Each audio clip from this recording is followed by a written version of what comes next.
Balay sa usa ka lalaki nga biktima sa pagpamusil sa Upol Misamis Oriental sa milabay nga semana giingong gisunog sa wala pa mailang sospek.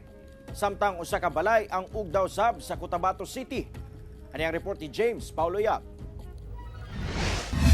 Wala pa man masulbad ang kaso sa pagpamusil sa 35 anyos nga si Rolly Lagutin. Sulod sa iyang panimalay sa Zone 4 Barangay Patag Upol sa Misamis Oriental niadtong adlang Biyernes nasundan pa kini. Human giingong gisunog sa wala pa mailang sospek ang iyang balay pasado alauna sa kadlawon adlong Domingo tungod gama sa light materials naug daw ang maong balay. Maayo na lang kuno ka walay tawo ni adtong tungura dihang nahitabo ang sunog.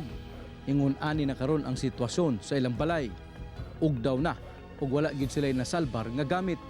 Sumala sa mga silingan, adunay usa ka lalaki nga ilang nakit-an nga murag adunay gibubo sa likod nga bahin sa balay.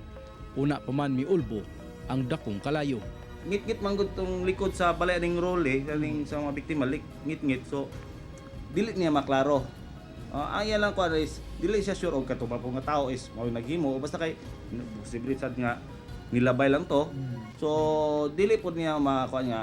Gikabalakan karon sa mga residente sa lugar ang ilang seguridad.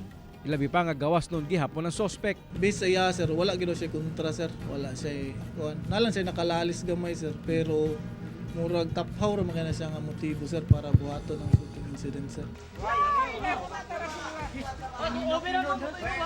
Gilamoy sa dakong kalayo kining balay sa barangay Rosary Heights, Cotabato City pasado alas 4 sa hapon adlong Sabado. Nagtinabangay ang mga residente sa pagpakgang sa kalayo.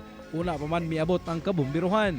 Nadeklara kining fire out paman ang halos usa ka oras. Matod sa kabumbiruhan, usa ka compound type nga balay ang nasunog nga naatol sa pagdaot sa panahon. Hinuon walay naangol sa hitabo. Gibana-banaang moabot sa 1 million pesos ang damyo sa sunog. Duha ka magbanay sa mga panimalay ang apektado nga gipaubos na sa profiling sa MSWD. Posibleng yung kawad ng kuryente na mula sa kanilang tahanan papunta sa ating electric provider. Kumiskis siguro ito sa bubungan ng naturang pamamahay na naging dahilan kung bakit nagkaroon ng spark sa naturang lugar. Kauban si Makoy Sempron, James Paulo Yap, One Mindanao.